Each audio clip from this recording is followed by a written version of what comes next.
Good people are often troubled people.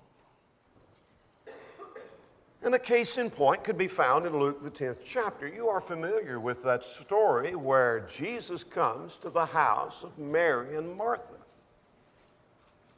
And you'll remember the circumstance where Mary is sitting at the feet of Jesus, gleaning from his teachings, while Martha is busy serving her guest. In fact, she gets so occupied with that, she requests Jesus to get her sister Mary to help her. And you remember Jesus made the point, she has chosen the good part, but he said to Martha, he said this, he said, Martha, Martha, you are worried and troubled about many things. He didn't say to Mary, you're the one troubled, you need to get up and get busy, but he said to Martha, you are worried and troubled about many things. Don't take that to suggest that she was a bad person, or that she was something immoral, or that she may be lacking in her love for the Lord. There is no doubt she loved her Lord just as much as her sister did. She's not a bad person. But the New American Standard translates that, instead of trouble, she was bothered with many things. And thus, she was distracted and she struggled. And I want to suggest that we, like Martha, struggle with many things. We struggle with a number of things. Though we're not immoral, we're not bad people, we love the Lord as much as anyone else, and yet we struggle like Martha. So I want to talk for a while this morning, and hopefully this evening, putting two things together, about a struggle with discouragement. Our struggle with discouragement. It is not uncommon for Christians to be discouraged. In other words, that's not a shock. Just because we are the people of God and we're good people and we love the Lord and we serve the Lord and we're faithful and we're diligent, that's not a shock and surprise to find someone who fits that bill and find that they are discouraged. We, like Martha, could be troubled about many things. For some, that might be an occasional thing, every once in a while. For others, they may stay in a state of discouragement, and so you have extremes. For some, their discouragement might be the blahs or the blues for that day, and it's over for a long time, and they don't face that again. And then others may be in some state of depression.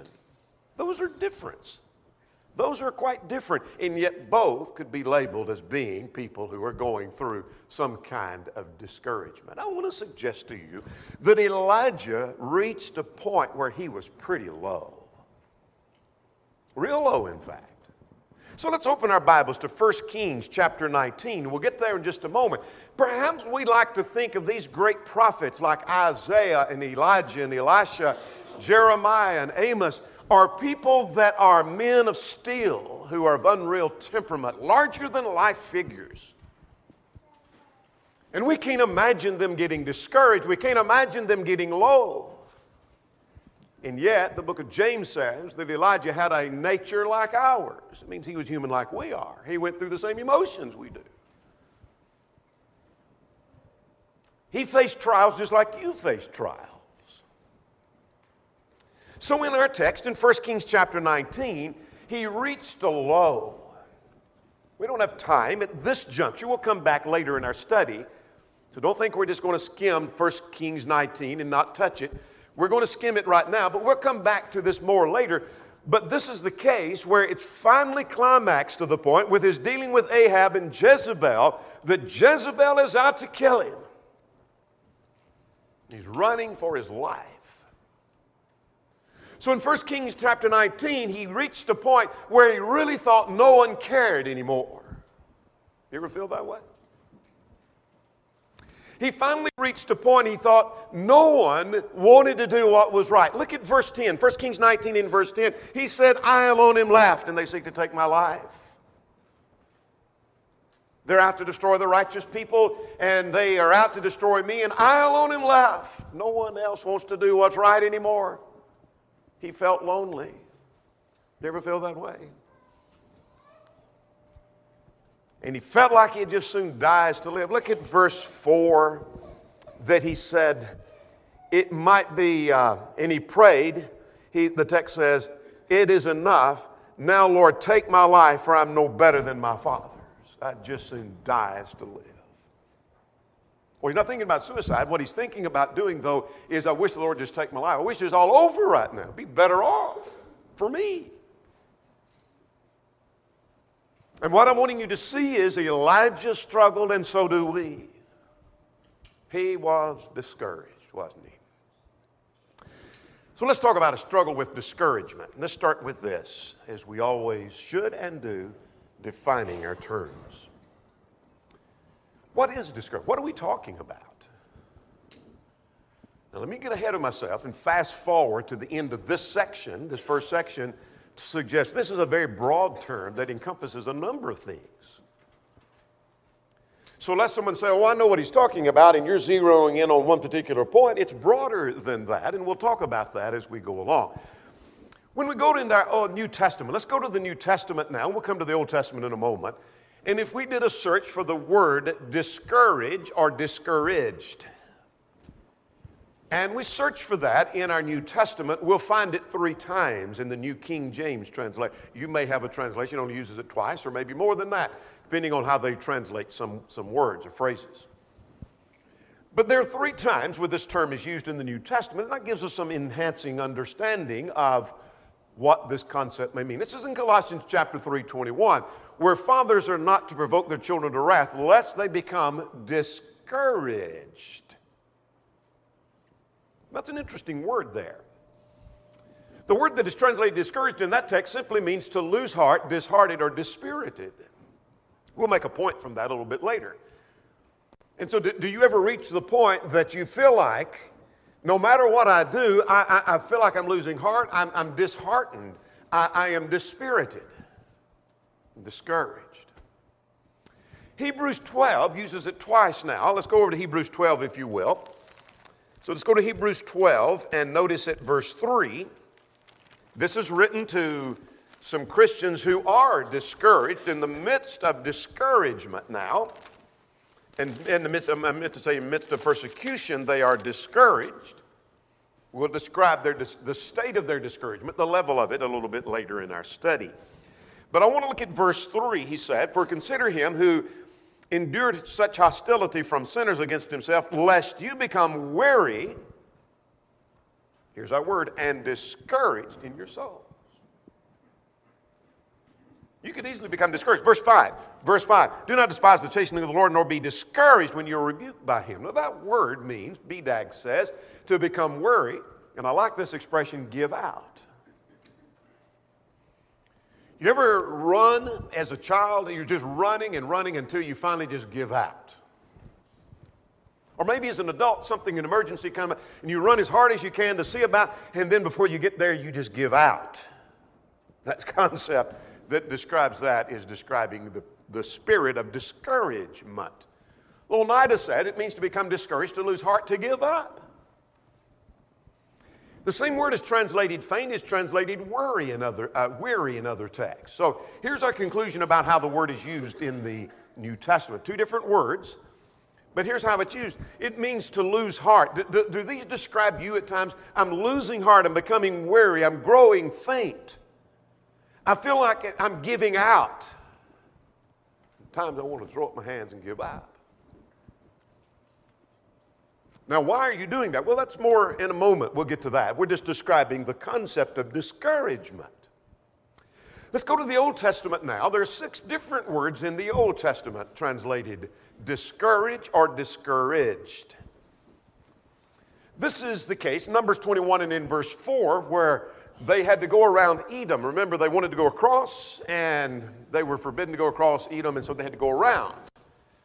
And the text says the people became discouraged. Well, no kidding, they got discouraged.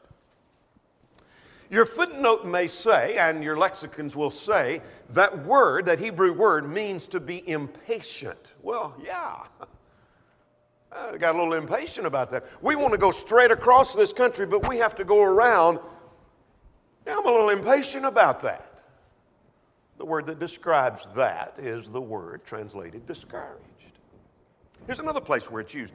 In Numbers 32, this is where Moses is talking about those who had give a bad report about going into the land. Do you remember that? So you might be turning there. We're not going to spend much time in Numbers 32. We're just looking at the use of the word. But Moses said, Numbers 32, you find my text at verse 7. Actually, this is, I'm confusing my cases. This is a case where they were settling on the east side. We'll talk about those who gave a false report a little bit later. But they're making their way, and some are wanting to settle on the east side of the Jordan River. And so Moses raises the question, why? Look at verse 7 with me. He said, Numbers 32, and in verse 7, he said, now why will you discourage the heart of the children of Israel? In other words, if we want to settle over here, and that's going to discourage others who need to go to the other side. Look at verse 9, the same thing. He said, they discourage the heart of the children of Israel. So those who are insisting, let's stay on this side, settle on this side, let us have our land on this side, let us have our inheritance here, you're discouraging others from going. That word means to try to prevent something, to frustrate, to overrule, or to refuse. Has anyone ever, when you wanted to do something, tried to tell you not to do that? You said, well, sure. I wanted to buy the car, and my parents said, you don't need that car. They were trying to discourage you. They're trying to prevent that from happening. Maybe there's something you're trying to do, live right, and somebody's trying to prevent that. They are discouraging you. More about that in a moment. Here's another word that's used in Deuteronomy 1 in verse 21, and later in the same context, it's a different word. In Deuteronomy 1 in verse 21, it means to be low in spirits, to be dismayed, translated dismayed. But interesting, Deuteronomy 1:28, there's a different word translated discouraged. And it's interesting, this same word is translated melt, and it means to melt, and it's translated so in 2 Samuel 17:10. Have you ever been excited about something? I mean, just really, it may have been something spiritual, it may have been something material, it may be something that happened to you. You're excited about that, and somebody puts a damper on it, and you just melt. That's a concept of discouragement. Ezra 4, the enemy tried to discourage the children of Israel in their rebuilding effort, and the footnote in the NET says it means to make the hand slack. Now, you'll have a little difficulty looking that word because of some confusion of that word, but nonetheless, it'll be sometimes translated hand. It means to make the hand slack. In other words, it's trying to get them to back off. Same concept of trying to prevent something, though it's a different word. Now, one more time, we have in Isaiah 42 and 4, the word means to crush or to break, and it's also translated in the previous verse as bruised. Do you ever feel like in your efforts that you've been hit and you've been bruised? You've been crushed, you've been made to break. That's the concept of discouragement. Here's our summary of the Old Testament. Does this describe you? Do you feel like at times, I'm getting impatient about what's going on in my life? I'm being hindered from doing what I need to do or want to do. I feel low. I feel like I'm melting is what I feel like. I feel like a candle that's just, I'm melting and just running everywhere is what I feel like. I feel like I've been bruised. That is discouragement. Let's go to the English dictionary now. We're still defining. If we get our concept down, then we better understand passages that talk about it. The Webster's Dictionary would say it means to deprive of courage, to deprive of hope, to deprive of confidence. Something you had confidence in, but you no longer have it, you're discouraged.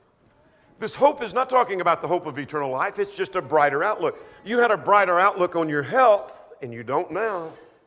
You're discouraged. So you've lost hope. Maybe it's your finances. You thought, I thought we had this going, and now I feel like we're kind of going backwards, and so I'm discouraged, it means I've lost hope. It is the opposite of encourage. If you can say, well, let's forget it, discouragement. What does it mean to be encouraged? The last time you use that word and you say, well, you know what, I am encouraged about, and you fill in the blank on that. The opposite of that is discouragement.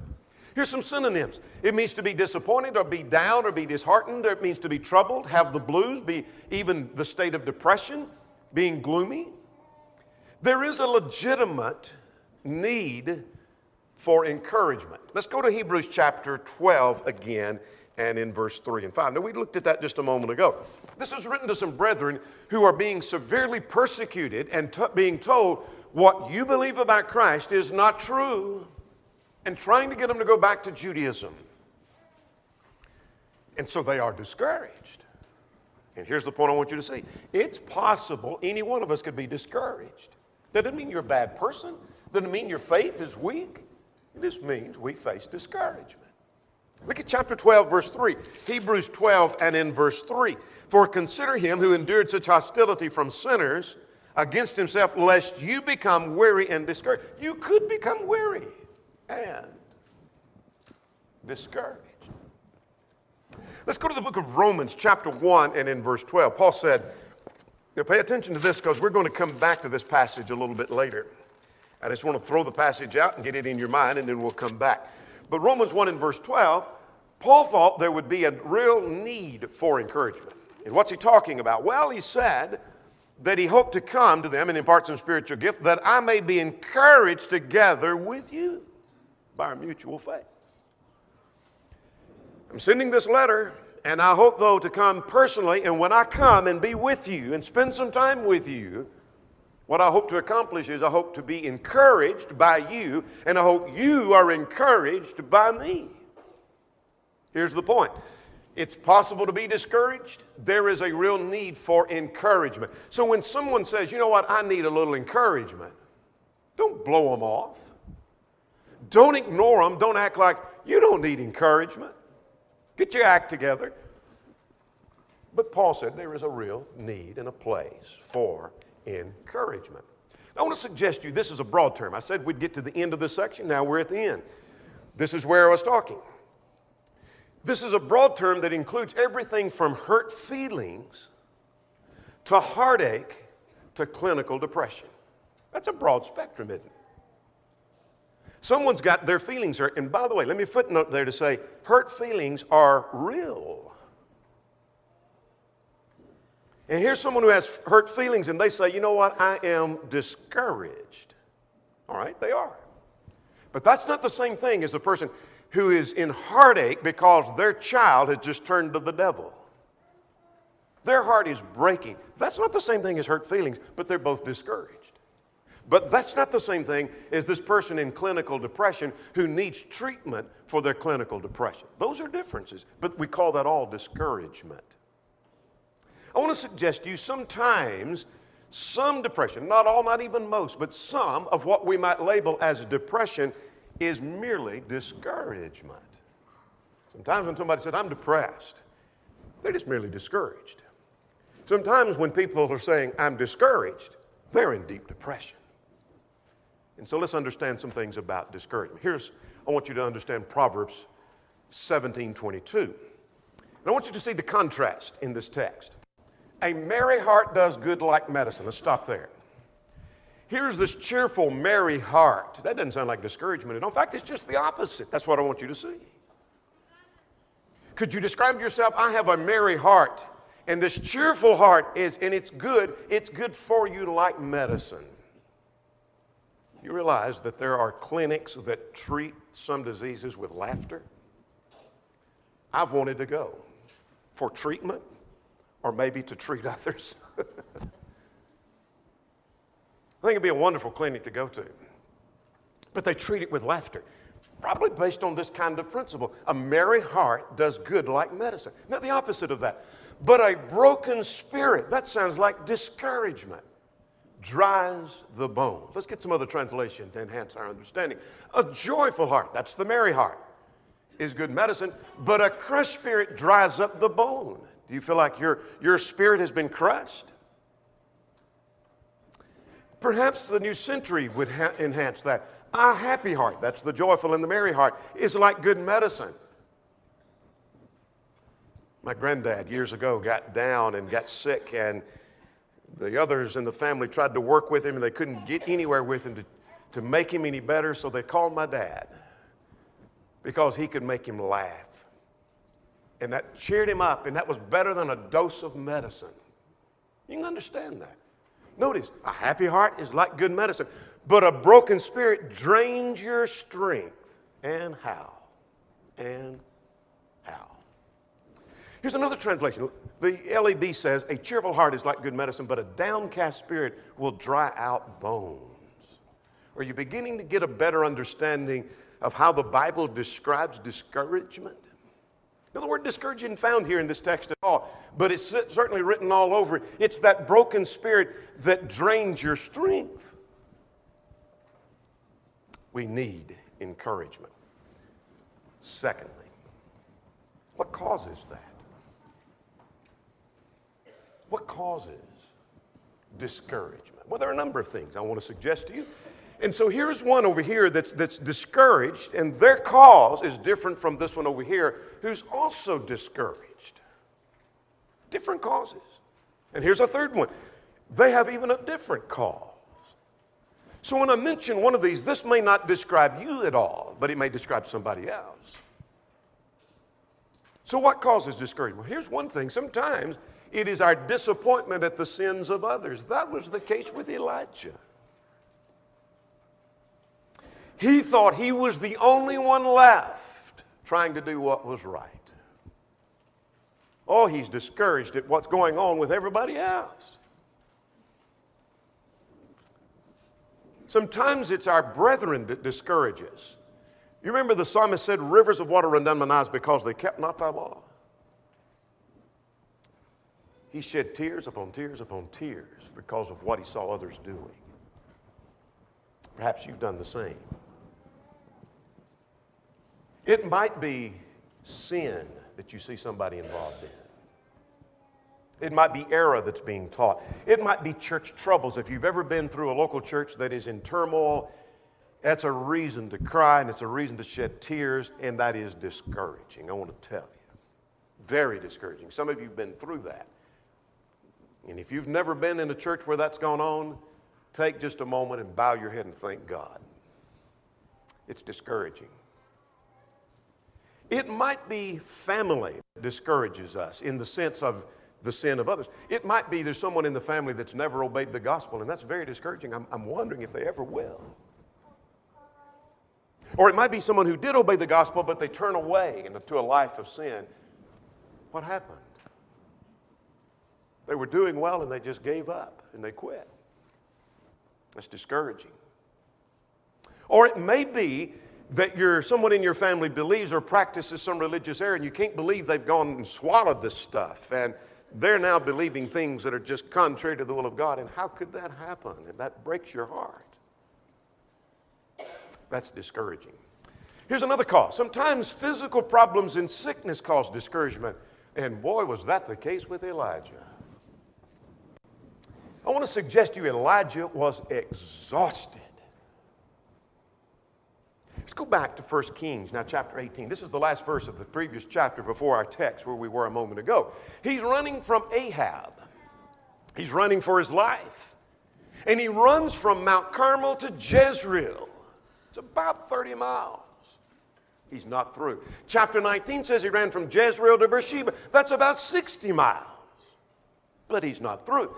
He ran another day's journey, chapter 19, and in verse 4, and then in verse 10 of our chapter, he felt despair. Well, no wonder.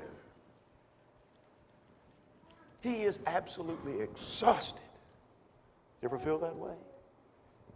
Oh, I doubt you've run 30 miles and then 60 and then another day's journey. But do you feel like that's what you've done? You say, well, what I've been through, I think I'd rather run the 60 miles. Well, I'm sure. He is absolutely exhausted. No wonder then he said, I alone am left. No wonder he said, I wish you'd just take my life. Well, he was discouraged. Perhaps in our case, it may be prolonged sickness. It may be stress on the body. It may be extreme exhaustion. And we are discouraged. And rightly so. For some, it may be another problem. You say, well, I haven't been through sickness and I don't have sin in the family, but it's the material and financial reverses going on in my life. And I want to tell you that financial strain causes stress. Some people never experience that. And there are others who are wondering how they're going to buy groceries next week. Or will we have enough money to put fuel in the tank to get to work? They wonder about that. And that causes stress. Now, Matthew 6, you say, well, Matthew 6 condemned worry. You're right, you got that. But I want to tell you, it tells us that worry and anxiety over material things is real. Where people are concerned, are we going to have enough? And will we have enough? What are we going to do? We've got a bill we weren't expecting. We thought things were going well, and suddenly we've got a bill we can't pay. And so they are discouraged. Sometimes it is our own sin that discourages us. How so? Let's turn to 1 John 3 and in verse 20. Now, I am obviously not trained in psychology and cannot and not qualified to analyze everyone's depression. But I do want to suggest that experience tells me that sometimes what has been labeled as depression by those who self-diagnose, sometimes, not always, not even most times, sometimes that depression is merely guilt eating them alive. Let's look at 1 John 3 and in verse 20. For if our heart condemns us, God is greater than our heart and knows all things. It's talking about a heart eating itself up with guilt that knows what they've done. Well, more than one occasion I've talked to someone who would just say, I just feel like I'm depressed. Okay, what are you depressed about? And you look in their life and it seems like things in the family are going well. It seems like things are going well financially. And what your health seems to be, what is it? And maybe they mention something and you think, surely that's not causing this deep depression that you seem to have. What's causing that? And finally, when all things come out, you find out that they're eaten up with guilt. It was a problem with sin. You see, sometimes when someone says, you know what, I'm discouraged, that is often used as an excuse. Those who have served as elders have faced that many times. You talk to someone who has already quit or maybe on the verge of quitting and they, well, I'm discouraged. I got discouraged from people at church. I got discouraged. And often the case is they're not interested really in spiritual things. They're doing things maybe questionable, even sinful at times. And now they're ready to blame everyone else for the way they feel. I got discouraged. That doesn't describe everyone or most. But it does describe some. Sometimes it is our own sin. Now, I want you to notice a point. I said we'd come back to Romans 1:12, so let's go back there. I said we'd make a point, so let's do that right now. In Romans 1 and verse 12, Paul said he hoped to come to Rome that he might be, and I'm going to paraphrase, be encouraged, and they would be encouraged by our mutual faith. What does that mean? That means it's encouraging when you're with someone who has the same faith that you have. Are you following me? So what that means is, quite often we are discouraged when our faith's not the same. See, if you have strong faith and you spend time with someone with strong faith, that's encouraging. And sometimes the reason we're discouraged is our faith isn't the same. That's our own problem. That's our own fault. Here's another reason sometimes for discouragement, the death of a stronghold. Let's go to the book of Joshua, chapter 1. Now put yourself for a moment as you're turning to Joshua chapter 1 in Joshua's shoes. Joshua was an assistant to Moses. He was dependent upon Moses. He looked up to Moses. Moses is his hero.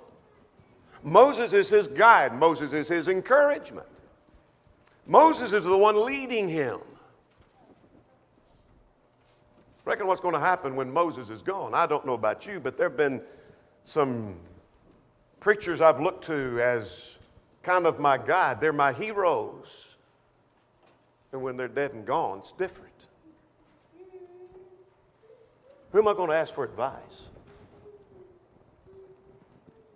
Who am I going to go to for consultation that I used to go to? Who's going to answer my arguments that I'm facing that they used to answer? Well, that's what's going on here with Joshua. Notice in Joshua chapter 1 and verse 1, this is at the death of Moses. And now notice verse 7. This is interesting. On the death of Moses, God says to Joshua, he said, only be strong and very courageous. Son, you're going to need some encouragement. Reckon why? Because Moses died. That's why. Look at verse 9. Look at verse 9. Have I not commanded you be strong and of good courage? Joshua, you're going to need courage. And here's why. Because the stronghold has died. Jesus acknowledged this himself. When he was about to depart from them, he said, let not your heart be troubled.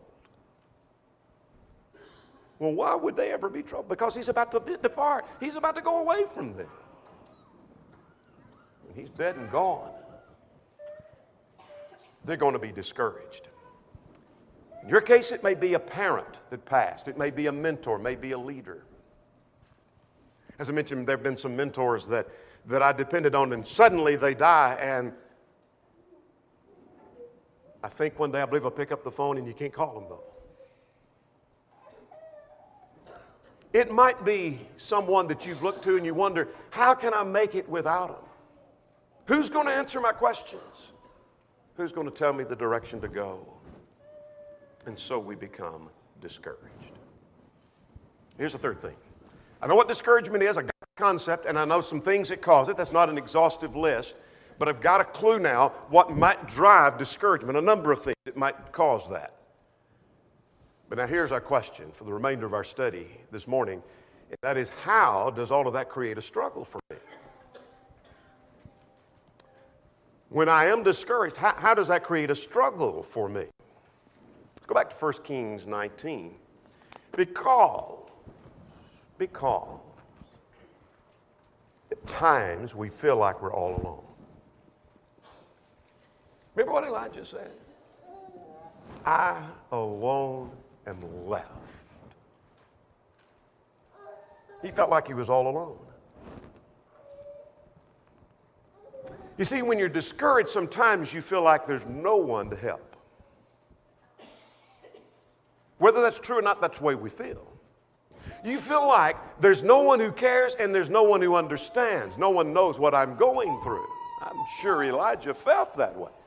No other prophet has ever gone through what I've gone through, and they haven't run some 30 miles and then 60 miles in another day's journey and as exhausted as I am, and so no one knows what I'm going through. And perhaps that was the case. You feel like you're all alone. And that creates a struggle. Pay close attention to this because we'll make use of this later on. A second thing that it does to create a struggle for me, it creates in us a vision where we see a dark future. We see a dark future. How so? Go back to 1 Kings chapter 19. Remember verse 4? Elijah reached the point where he thought he'd just soon not live. He saw no reason to keep on going. Remember what he said? It is enough. Now, Lord, take my life, for I am no better than my father's. I'd just soon die. You ever feel that way? He sees a dark future. He doesn't see very much bright. Let's go back to Hebrews 12. I said we'd come to another passage that described the discouragement of the Hebrews. The hands are hanging down and their knees feeble. You've heard me many times describe. This is a picture not of a vibrant soldier who is warring on with his hands up ready to fight, but his hands are hanging down and his knees are beginning to buckle. You wouldn't be impressed with a line of soldiers who came out ready to fight and they said, okay, we're here, we're ready. We're ready to fight. Our hands are hanging down, their knees are getting fit. No, he's not ready. We need a soldier that's bold and brave. But it could be that in my life, my hands are hanging down. Why are my hands hanging down? I don't see a bright future. We can't see past the dark cloud. Has it ever dawned on you, and I meant to ask Tom Cooper about this, and if those of you who are new know need to know he's a pilot, was a pilot, he's a retired pilot. That we have overcast skies most of this next week, and we think of dark and gloomy. Boy, it sure is a dark, gloomy day. No, it isn't. It's a bright day. Ask Tom. He'll tell you. The sun is shining bright. Have you ever taken off in a plane on a dark, cloudy day where it's just gloomy, and just as soon as you get above the clouds, that sun is just as bright as it's ever been? You just can't see it because there's a dark cloud in the way. The sun is shining bright today, but you go outside and you say, it sure is gloomy today. No, it's bright and shiny. We just can't see that sun. You get on a plane, fly through the cloud, and you'll see that sun, just as bright as it's ever been. And here's my point. Quite often, we can't see past the cloud. You can't see past that cloud. And so we see a dark future. We have a tendency to want to give out and give up. I'm getting tired, getting weary. I'm ready to give out because there is a dark future ahead. Let's go to Psalm 55. If you face discouragement, you've got to be familiar with Psalm 55. If you're not, get yourself familiar with Psalm 55. Irvin Jensen called this the Psalm of the sore distressed. I like his description of that. The Psalm of the sore distressed. Does that describe you? And what I want you to notice beginning at verse 6, he feels like he has no choice but just run and hide. Notice at verse 6 he said, oh, that I had wings like a dove, and then I'd fly away and be at rest. Indeed, I would wander far off. Verse 8, I would hasten my escape. You ever think that way? Do you ever feel like, boy, I wished I had some wings. I wished I was like a bird and I'd just fly out of this mess. I'd get away from here. I'd go as far as I could go. Anywhere but here. So discouraged. That's the way the psalmist felt. Now tonight we'll take it the other side of that. What his answer to that was, I'm trying to describe the struggle. How did that create a struggle for him? Because he only sees the dark picture. He only sees the dark side. How does discouragement create a struggle for us? We think there's nothing that can be done. We think there's nothing that can be done. That's why Elijah said he wanted to die. He wasn't thinking, you know what, there's a lot of options here. There's great options. I could die, I guess. But then I've got more work to do, and there's others that could get involved, and there is a bright future ahead. No, he didn't think that way. He thought there was nothing could be done. I alone am left, and I'm wore out. And I just soon die. There's nothing that can be done. I said we'd come back to Colossians 1. Let's go back. Fathers, do not provoke your children to wrath, lest they become discouraged. We touched on this principle in our parenting class, and so I want to go back. And so I'm not necessarily giving a lesson on parenting here, though it fits, and so we'll plug it in. The point here is that parents don't need to be the kind of parents who never give approval to their children, where their children are made to feel like they never measure up. In other words, you need to do better in school, and the child does better, and they never commend them. In fact, they act like they're disappointed they didn't do even better, and they do even better, and they're disappointed they didn't do even better than that. And so the child is ready to throw up their hands. I can't do anything right. It doesn't matter what I do. Mom and Dad are still disappointed in me. Maybe in sports we challenge him, and so the child missed the ball completely as it's hit out in the outfield. And so finally he catches 1 out of 3. And instead of commending, we say, you should have done better. And now he catches 2 out of 3, and we still condemn him. And he catches 3 out of 3, but you should have ran and got that other one the other person caught. We never let him measure up. And so how does the child feel? I don't feel like I can do anything right. There's nothing I can do that's right. And sometimes we feel that about ourselves. I don't feel like I can do anything right. And so what's the use? What's the use? How does it create a struggle? We often exaggerate our trouble. Now, listen carefully. I'm not saying when you have troubles, you've blown it all out of proportion. What I'm saying is, self included, quite often we take our troubles and we exaggerate our troubles.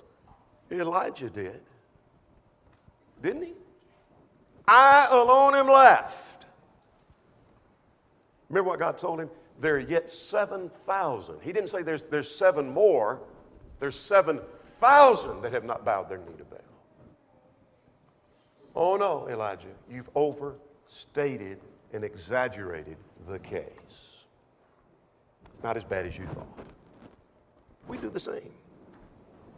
We make our problems bigger in our mind.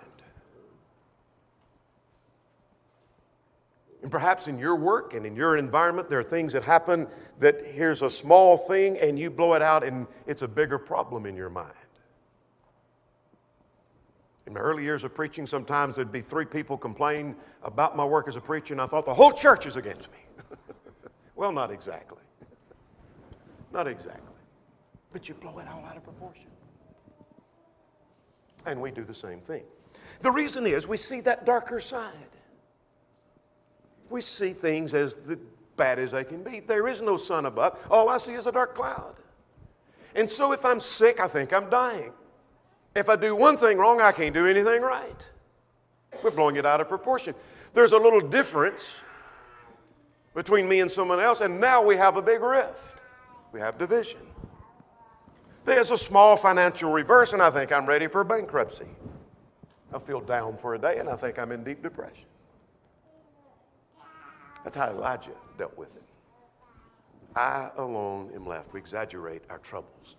We have a problem, we think it becomes hopeless. But finally, how does it create a struggle? We forget about some things. We forget about how God has dealt with us in the past. We forget about the good of the past. And so consequently, because we've forgotten the good, then we're not focused on the possibility of the good at the present. How so? Well, let's take Elijah. He seems to have forgotten some things. Go back to chapter 17. Chapter 17, 1 through 7. This is the very event that James talks about when he talks about the power of prayer. James chapter 5, 16, 17, and 18. Remember that? Where he prayed that it wouldn't rain and it didn't, and he prayed that it would and it did. Remember that? That's what 1 Kings 17, 1 to 7 is about. God answered his prayer. So you read through 1 Kings 17, 1 to 7, you say, I don't see prayer there. But James tells me that that's what that was about. That's how I know it was prayer. He prayed to God and God answered his prayer. He prayed that it wouldn't rain and it didn't. And he prayed that it would and it did. That's powerful. That's powerful. Something else he seems to have forgotten. Remember the widow's flour and all that was endless? The miracle that was involved, how God had blessed them?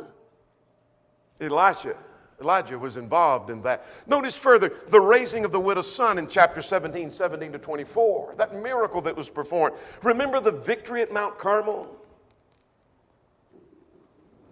Powerful victory at Mount Carmel.